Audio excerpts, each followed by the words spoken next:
My name is Richard Louie. I'm a news anchor and journalist at MSNBC and NBC News in New York City.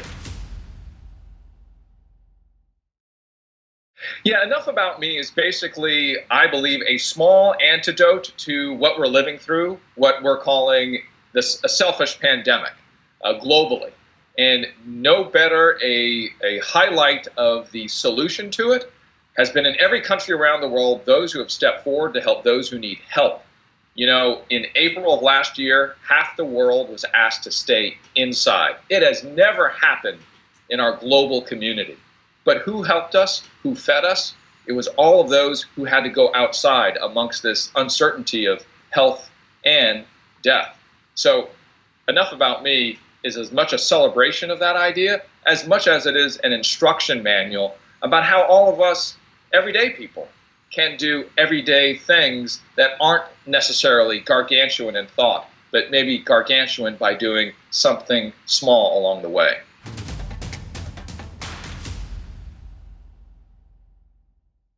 You know, we've all got these stories, unfortunately, where we've been treated in a certain way that says, wait, what did I do different today? Wasn't I born just like the other person next to me? And my father, who I've been caring for the last 7 or 8 years, and I'm in New York and he's in California, you don't need to be a geography whiz to know that's a long way door to door, about 10 hours. And I fly across the country to take care of him about 2 or 3 times a month, or I used to. And I got a call 5 years ago during one of these upswells of unfortunate racial discrimination and hate crime in the United States. And the call was this: I'm in the hospital. I was pushed to the floor. I don't know why. My dad's 82 years old, 82. And he's a very kind gentleman. Waves to everybody, loves children, loves to squeeze their cheeks, to a point where even, parents get a little worried. My dad just, dementia has reduced all of his stress. He'd rather hug you than do anything else. And he used to do that a lot. Now he cannot walk, so he doesn't do that so much. But somebody pushed him to the ground and ran away, so said my father.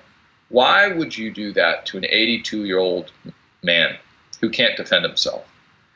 And then there lied in my brain, was that about discrimination? Was that because of the way he looked?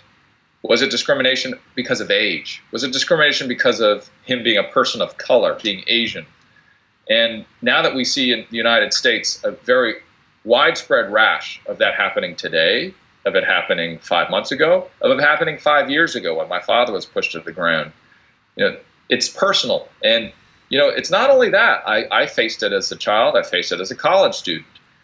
We have way too many stories. If you're people of color, or not, if you've seen it. But if you're a person of color, you've definitely got way too many stories to tell about it. But we have to tell them.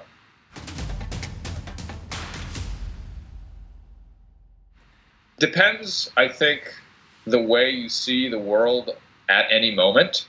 To simplify, and I know it's not this simple, but if to answer that question, is glass half full or empty? And let's just say it's full. And I will say that it's about education, it's about ignorance, it is about often economic issues as well. And do we live as racist as people in general? My heart says no. What my heart says is we are put into situations where there are buckets that have zero in them. So education on what difference in race might be. So me being Asian, for instance, what does it mean to be Asian? Does that mean that I am a person that doesn't stand up for myself? Am I a person that only cares for certain values and not your values? Those are all about education, right? Education is a lot like I talked about earlier. Simple gatherings will educate each other. It's an IQ, EQ issue as well. The economic issues, as we see different communities fighting against each other, different communities of color, is it because of racism? Or is it because of economics exacerbating what are merely misunderstandings, right? And they're closest to you.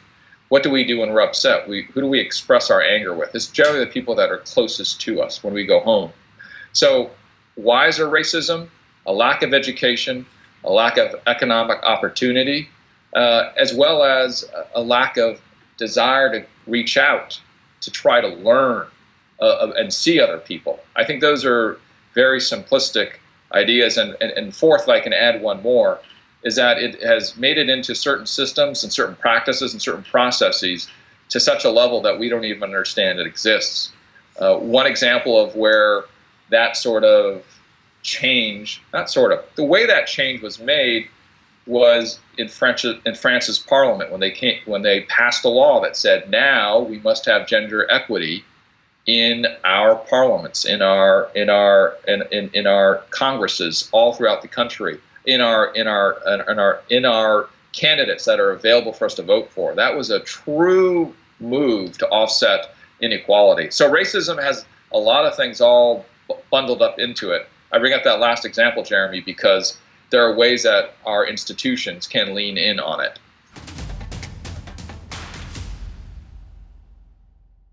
Well, that's the easiest question you can ask me any day of the week, Jeremy. Why is it important? Because there clearly is a problem today.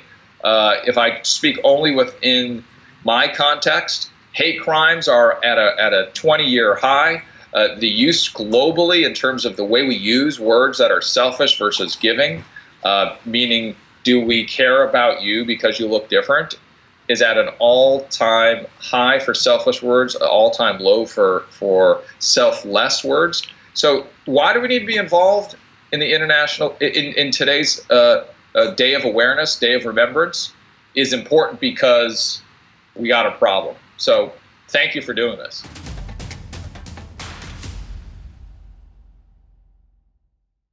Well, if I were to be super practical, I would say find the organization in your neighborhood that is talking about this and go volunteer for 5 hours a month, and then volunteer for 10 hours a month, and then maybe 15, or if 10's the right amount of hours, right, Jeremy?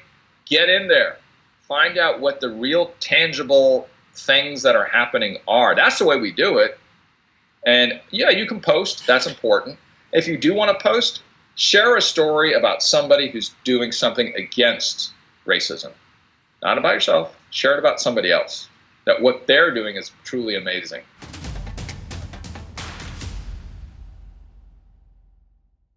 You know, one of our very directives as journalists is to tell stories that are important for the day of context, as well as to tell you stories about the year-long context, the existence of what we are. And those stories are not being told, right?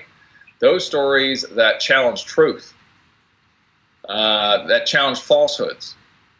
And so what we should do as journalists, and I can really only speak for myself and my belief about why journalism exists, if you were to agree with the points I've made so far, is that to keep our eye on these inequalities, these unjust occurrences, and as uncomfortable as it might be, because it is uncomfortable, that we have to dive in. It's okay not to get it right.